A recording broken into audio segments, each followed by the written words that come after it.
gayon linisan, kadi na apilili.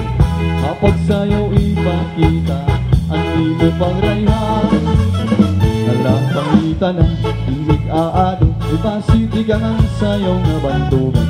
Basi bakit at imo pamustura, hinahangan ng mga katawan, mga bisita puros nag-aandam.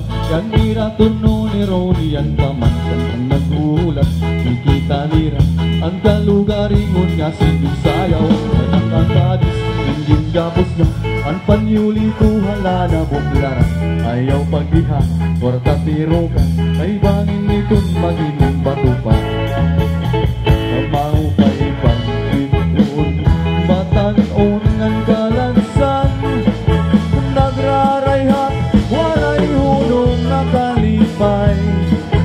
Mga bayhon, firmi lamang hiyong-hiyong, may naluhod, abot ngahan sa rayawan.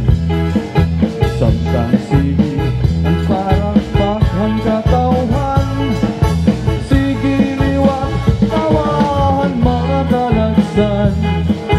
Kay nabalik ang hirap ang kabatan mo, ang kabataan na bulihan karisyuhan.